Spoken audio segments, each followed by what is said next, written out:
Hey guys, welcome back to the Pinnacle Pursuit. This is episode 3, and today I'm going to be discussing failure and the importance of failure, what your perception of failure should, what you should aim towards with your perception of failure, and also how you will look back on it in the future. So I want to start today's podcast off with a quote from Alex Hormozy, which reads, "No one is afraid of failing.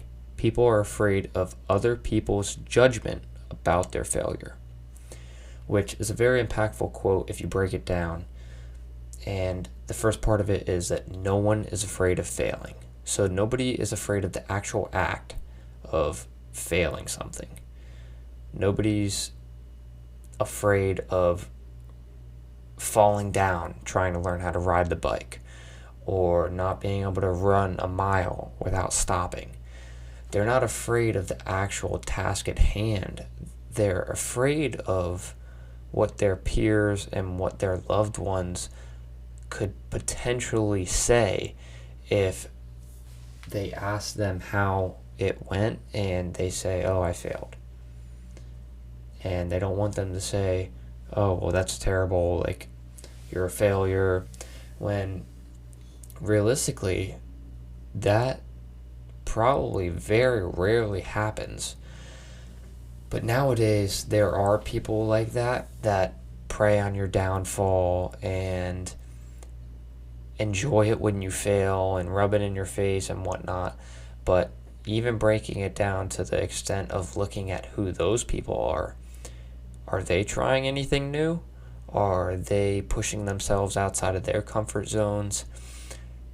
They're spending their time critiquing you, trying to be a better person and upgrade your lifestyle. And instead of doing the same thing, they're using their time to insult you and try to break you down, which, like, I'm not going to get into it a whole lot in this podcast, but you should take that as a compliment. When people are insulting you and trying to make you feel bad about something, it's usually because they feel self-conscious about that certain thing and feel bad about whatever that is, like, on their own. They feel bad that they don't do that thing you're doing, or that they're not pushing themselves to be better, or anything like that is usually the base of them trying to insult you or bring you down. So to get back on the topic of failure, your whole perception on failure shouldn't necessarily be failure, because you are doing the right thing by pushing yourself out of your comfort zone, stepping out of your box, and trying something new that you think is going to better yourself. So if you do try it and fail, why put such a bad connotation in your head that you failed? Like, you're a failure. You were a failure today. Why would you put that image in your head? And instead, what you should call it is an attempt. Attempt number 1, attempt number 2, attempt number 3. Because you really only fail when you stop trying, when you give up. That is when you could call yourself a failure, is when you give up because you don't want to keep pushing yourself, or like you don't want other people to keep thinking bad of you, or you don't, whatever. When you stop because you've had enough, that's failing. But not stopping, like if you're continually attempting something and quote unquote failing, it's not necessarily failing, because you're not done. You are not done. You are still going. You haven't quit. Quitting is failure. That's what you should associate failure with, is quitting. But to continually try something over and over again and not giving up, that is not failure whatsoever. You should very much consider an attempt, because at the end of the day, if you, like, again, quote unquote, fail it, you have more experience than you did before you made that attempt. So let's say you're trying to get into running and your milestone is to run a mile without stopping. And today was your first day of running and you could only get half a mile before you had to stop. That's not a failure because you're not quitting. That's an attempt, because now you have an experience. Now you know what it's like to run half a mile. You know what you need to do to get better.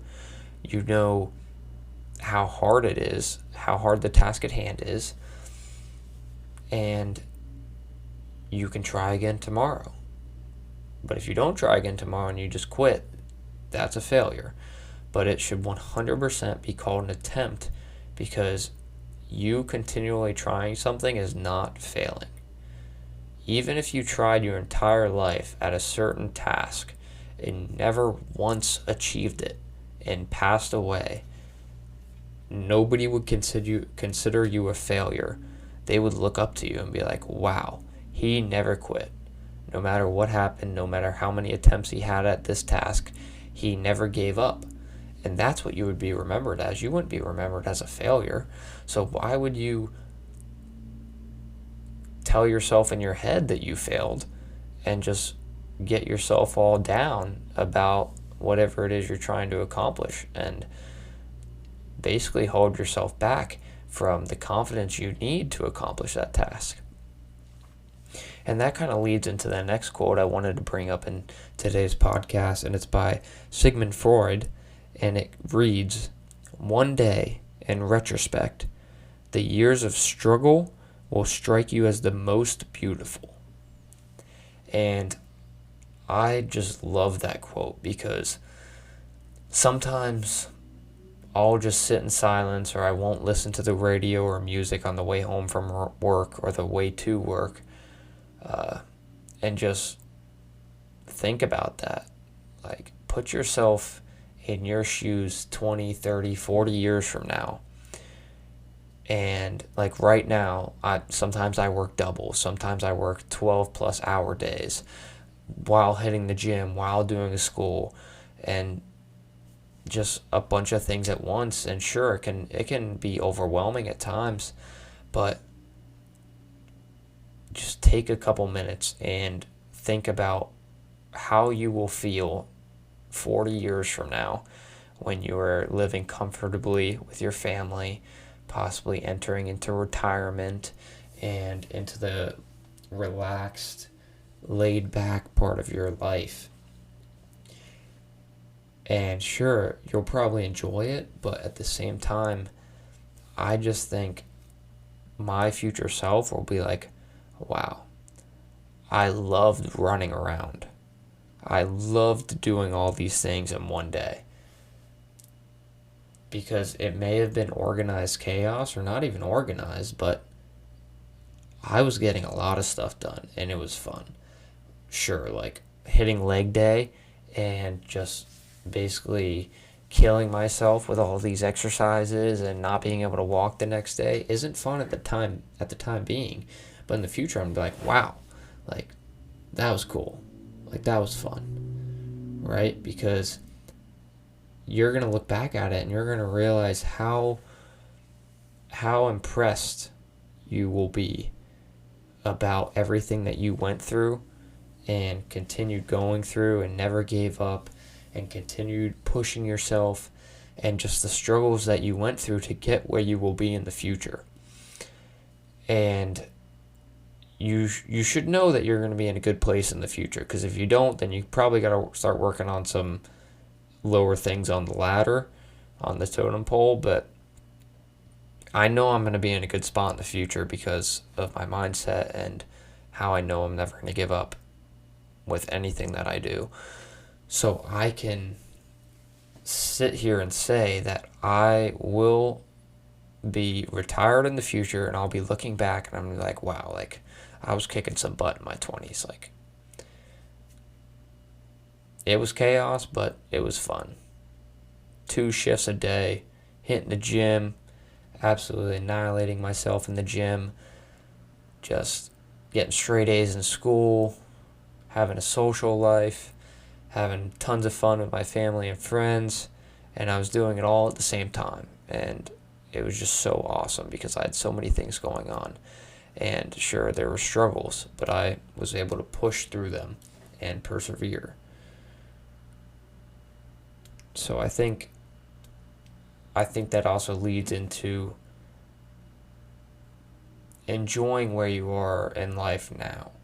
So go ahead and take a look in the future and realize how impressed and joyful you will be about the struggles you went through today.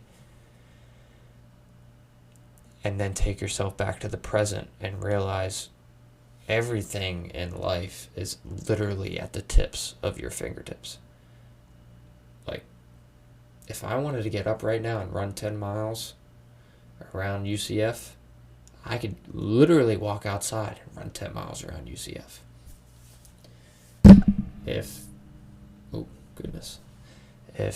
I wanted to go to the zoo tomorrow, like, I can go to the zoo tomorrow. Like, it's kind of stupid to say stuff like that, but whatever you want to do, you can do. Get up. Go to the gym. Go to the beach. Go travel the world. Two generations from now, nobody's really going to remember you. I mean, sure, yeah, they might remember you, but it's not like you're going to have as much of a significance in 2 generations from now as you are now. So go and do what you want to do. Live life the way you want to live life. Have fun. Accomplish as many things as you can. Push yourself as far as you can. And you'll never know how far you can push yourself until you reach the point of exhaustion. And a lot of people out there in the world nowadays have never reached the point of exhaustion just because it's uncomfortable.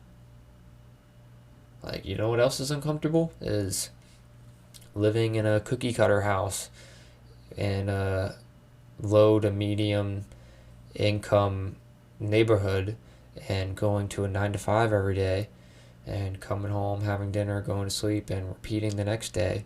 Having a 2-day weekend every week where you mow the lawn and do chores. Like, that has got to be the most uncomfortable thing that I could possibly think of right now. Why? Like, why do you want to have a mediocre life? You should want the most for yourself.